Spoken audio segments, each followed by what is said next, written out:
오늘은 입교와 세례 예식이 있는 날입니다. 우리는 오랫동안 코로나로 인하여 세례 예식을 베풀지 못하였고 성찬의 예식을 거행하지 못하고 있습니다. 코로나로 인하여 전도가 정말 어려운 상황 속에서도 예수를 믿고 믿음이 자라 예수님을 나의 구주로 고백하고 이렇게 세례 예식에 참여하게 된 여러분을 주님의 이름으로 축복합니다. 어렸을 적 유아 세례를 받도록 하였던 부모님의 믿음을 본받아 이제 장성하여 나의 입술로 예수님을 나의 구주로 고백하는 입교의 예식에 참여한 여러분도 또한 주님의 이름으로 축복합니다. 또한 일찍이 세례를 받고 신앙생활을 해오신 우리 성도들은 오늘의 말씀을 통해 내가 받은 세례를 통해 새로워진 나의 모습을 돌이켜보고 다시 한번 은혜와 축복을 체험하는 복된 성도들이 되시기를 주님의 이름으로 축원합니다. 세례 예식은 원래 이방인들이 유대교에 개종하였을 때 베풀던 예식입니다. 유대인들은 전통적으로 자신들은 세례를 받지 않았습니다. 그 대신 이들은 할례 의식을 통하여 하나님의 자녀됨을 확인했습니다. 그런데 세례 요한은 광야에서 회개를 외치며 너희들 이방인이든 유대인이든 세례를 받고 죄사함을 받으라 선포했고 수많은 유대인들이 세례 요한 앞에 나와 세례를 받았습니다. 예수님께서도 너희들 유대인의 자손인 것을 자랑하지 마라. 하나님께서는 돌들로도 아브라함의 자손을 만들 수 있다라고 하셨습니다. 사람의 혈통이나 육정으로는 하나님 나라를 유업으로 받지 못한다고 하셨습니다. 이것은 오늘로 말하면 내가 목사의 가정에 태어났다고 해서 내가 직분자의 집에서 어릴 적부터 교회를 다니며 생활하였다고 해도 그것 때문에 구원을 얻는 것이 아니라고 하는 말씀입니다. 내 입술로 내 죄를 고백하고 회개한 자가 예수님을 나의 구주로 고백한 자가 구원에 이를 수가 있는 것입니다. 예수님께서는 세례를 받으실 필요가 없는 분이셨습니다. 그래서 세례 요한도 두려워하며 예수님께 세례 베풀기를 거부했습니다. 그런데 예수님께서는 우리 인생 모두를 대표하여 세례를 받으셨던 것입니다. 그리고 예수님께서는 너희는 온 세상에 나가 모든 민족을 제자로 삼고 그들에게 세례를 베풀라 명령하셨습니다. 세례는 내가 주님을 나의 구주로 고백한 사람에게 베푸는 교회의 특권입니다. 국회가 힘이 있어도 세례를 베풀 수 없고 청와대가 세례를 베풀 수가 없는 것입니다. 아무리 갑부라 하더라도 세례를 받을 수 없고 또한 한 나라를 이끄는 장군이라 할지라도 예수님을 나의 구주로 고백하지 않으면 절대로 세례를 받을 수가 없습니다. 그런데 과거에 군대 가면 아주 세례를 쉽게 받았습니다.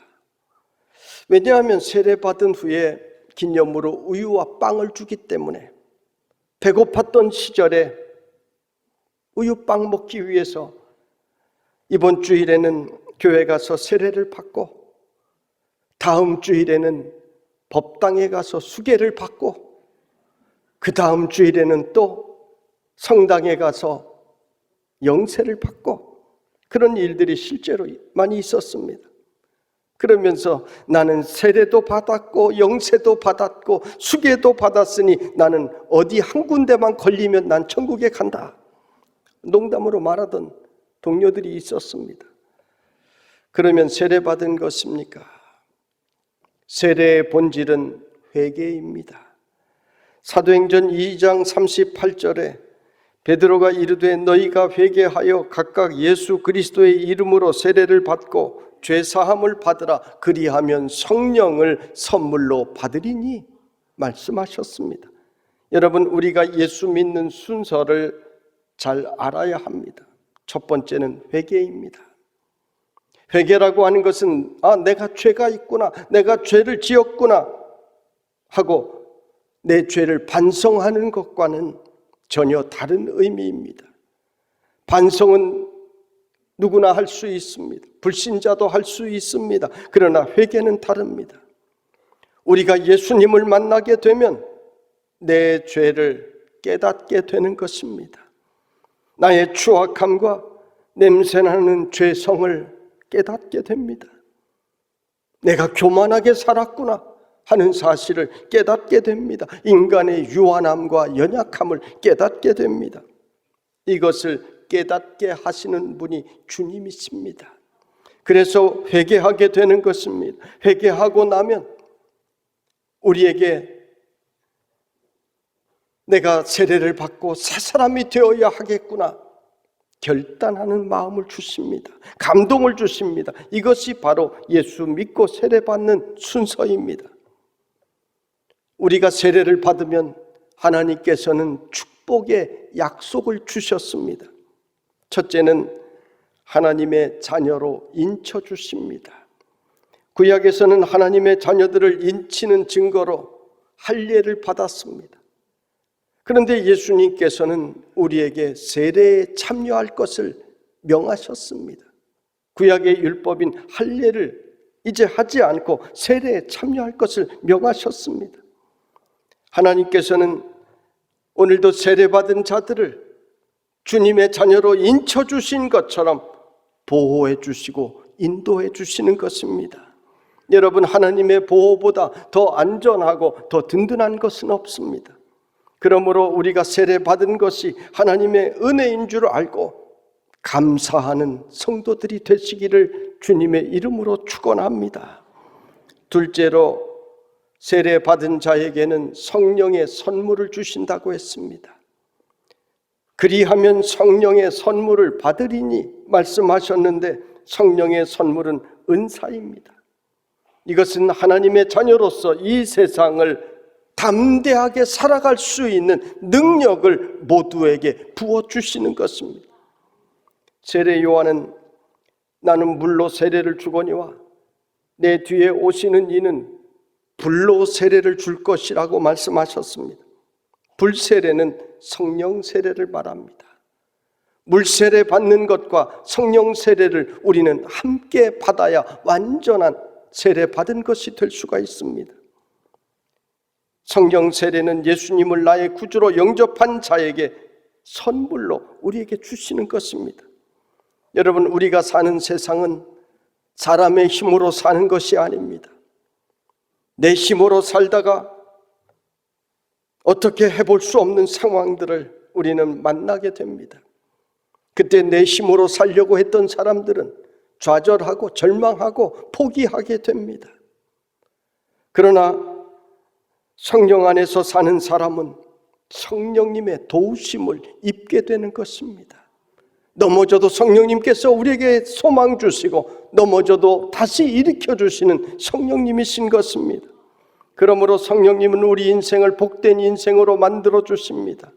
그러므로 성령님은 우리 인생을 잘되는 길로 인도해 주시는 것입니다. 오늘 아기적의 부모님의 신앙으로 유아세례를 받고 혹은 영세를 받고 입교하는 여러분, 또 예수를 믿고 오늘 이 세례 예식에 참여하는 여러분에게 성령님께서 오늘 약속하신 이 선물의 은사가 늘 풍성하기를 주님의 이름으로 축원합니다. 세례받는 자에게 주시는 축복의 약속은 셋째로 구원의 약속입니다. 예수님께서는 믿고 세례를 받는 사람은 구원을 받을 것이요 믿지 않는 사람은 정죄를 받으리라 약속하셨습니다. 이 말씀을 오해하면 안 됩니다. 세례를 받는 것이 구원을 얻게 하는 무슨 자격증, 부적 같은 것으로 생각해서는 안 됩니다.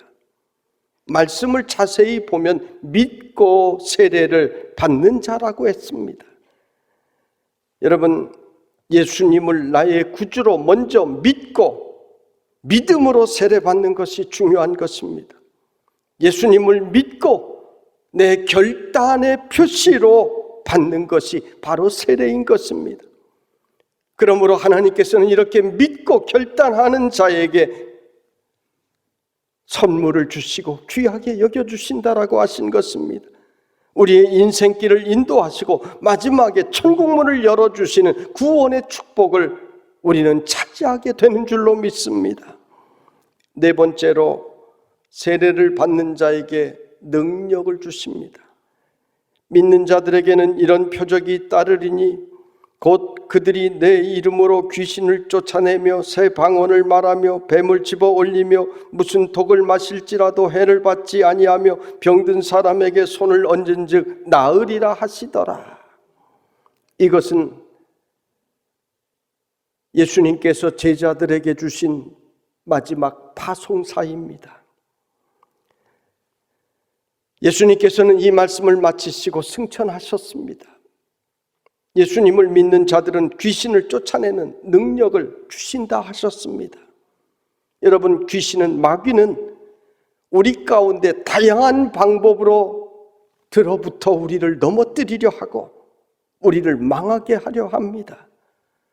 어떤 사람에게는 물질의 욕심으로, 어떤 사람에게는 음란한 마음으로, 어떤 사람에게는 무절제한 삶으로 우리를 성령님으로부터 멀어지게 만듭니다.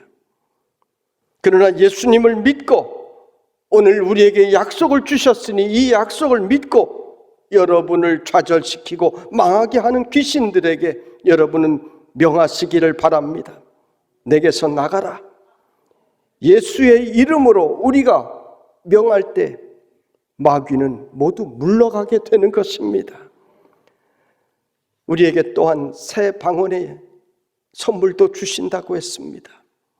이 방언은 짹짹거리는 새가 아니라 제자들이 알지 못하는 먼 나라로 가서 복음을 전할 때 그들에게 복음 전할 수 있도록 방언, 즉 언어의 은사를 주신다는 것을 의미합니다. 또 뱀이나 독으로부터 지켜주신다고 했습니다. 모든 위협으로부터 우리를 지켜주시고 보호해 주신다는 약속입니다. 이 말씀을 잘못 오해하고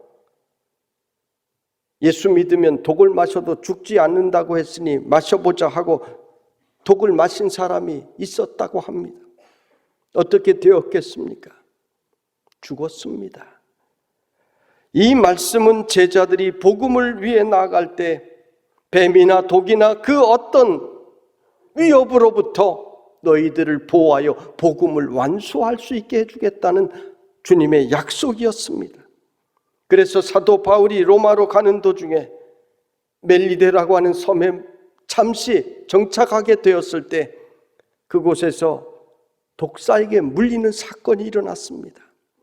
그 섬의 원주민들은 그 독사가 얼마나 무서운 뱀인지를 알고 있었기 때문에 이 사람은 곧 죽을 것이라고 그 앞에 앉아서 구경을 했습니다. 그런데 사도 바울은 죽지 않았습니다.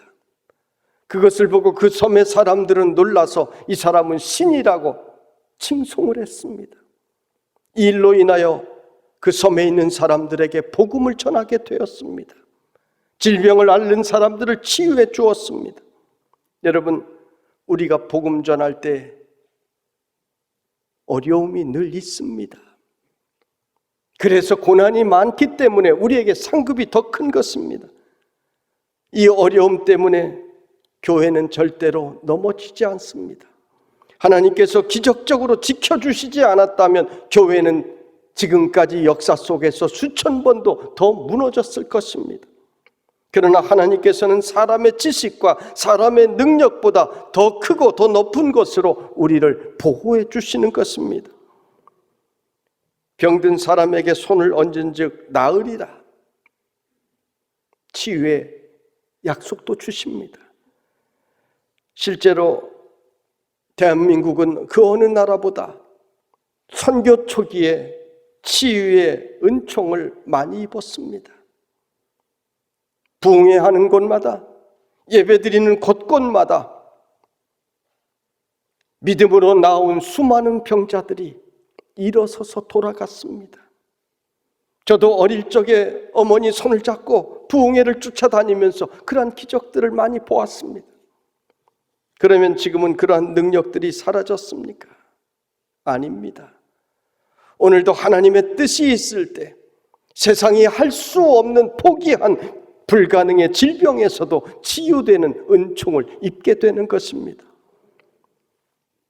말기암에 걸린 사람들, 불치병에 걸린 성도들, 3개월, 6개월 잠 못 자고 괴로워하던 성도들이 저에게 기도받기 위해 찾아옵니다. 왜요? 하나님께서 복음 전하는 자에게 이런 치유의 권능을 주신다고 성경에 분명히 약속하셨으니 그 말씀이 이루어질 줄로 믿고 하나님의 은총을 구하기 위하여 주의 종에게 나오는 것입니다. 예수님을 믿고 세례를 받고 성령 받고 복음을 위하여 사는 자는 이와 같이 약속된 선물들을 받는다는 사실을 기억하고 이 세상을 이기며 살아가는 성도들이 되시기를 주님의 이름으로 축원합니다.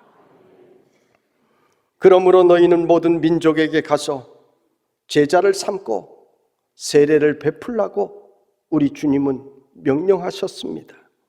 이 주님의 명령대로 갈릴리에서 출발한 복음이 온 땅을 거쳐 전 세계에 퍼지고 오늘 이 땅 우리에게도 와서 우리는 오늘 이렇게 세례를 베풀고 있는 것입니다. 모든 민족을 제자로 삼으라는 주님의 명령은 선교의 지상 명령입니다. 교회의 사명은 크게 두 가지예요. 안으로는 교회 안에 있는 성도들을 말씀으로 하나님의 백성답게 양육하여 가르치는 것이고, 밖으로는 땅끝까지 복음을 전하는 것입니다. 교회에서 하는 모든 디아코니아 사역, 사회를 향한 사역들이 그 자체를 위한 것이 아닙니다. 모든 것이 복음을 위한 것입니다. 꿈터나 어린이집이나 카페나 행복가게나 모든 일들이 다 복음을 위해서 하는 일이라고 하는 것입니다. 이 본분을 잊어버리면 세상의 사업과 세상의 일과 하나도 다를 바가 없습니다. 교회에서 꼭 해야 할 필요가 없습니다. 우리가 세상에서 손해보고 우리가 이웃을 위해 땀 흘리며 희생하는 것은 바로 하나님께 영광 돌리고 복음을 전하기 위해 주님을 위해서 우리는 헌신하는 것입니다. 그래서 교회에서 하는 모든 일들이 다 거룩한 것입니다. 29절에는 20절에는 내가 너희에게 분부한 모든 것을 가르쳐 지키게 하라 명령하십니다. 내가 너희에게 분부한 모든 것을, 예수님께서 분부한 모든 것이 복음서에 기록이 되어 있습니다. 교회는 이것을 가르치고 지키게 하는 것입니다. 오늘의 교회가 이 예수님께서 말씀하신 명령의 본질에서 벗어나는 교회들이 있습니다. 교회가 세상의 사람들처럼 헛된 욕망을 가지면 안 됩니다. 예수님께서는 낮은 자리로 가라 하셨는데, 세상을 섬기라 하셨는데, 서로 높은 곳에서 한 자리 차지하려고 하는 한국 교회의 모습이 얼마나 안타까운지 모릅니다. 여러분, 그러면 복음의 능력도 함께 사라집니다. 우리가 약속을 지키지 않으니 우리 주님께서도 우리에게 약속하신 선물을 주지 않으시는 것입니다. 성도 여러분, 우리 교회는 오직 주님의 명령을 기억하고 그 명령을 따라서 살아가는 순결한 교회가 되기를 원합니다. 그래서 우리 교회의 영원한 로고가 예수님 따라 사는 사람들입니다. 예수님 따라 사는 길이 행복한 길입니다. 예수님 따라가는 그 길이 축복의 길입니다. 예수님 따라가는 그 길이 영원한 생명으로 나아가는 천국의 길인 것입니다.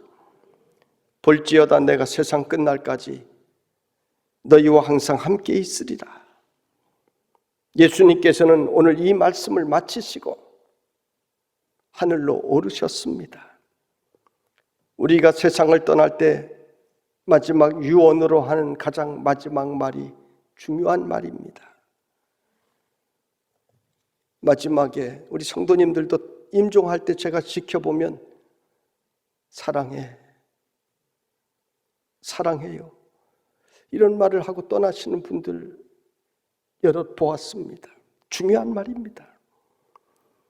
오늘 예수님의 마지막 말씀은 아주 중요한 약속입니다.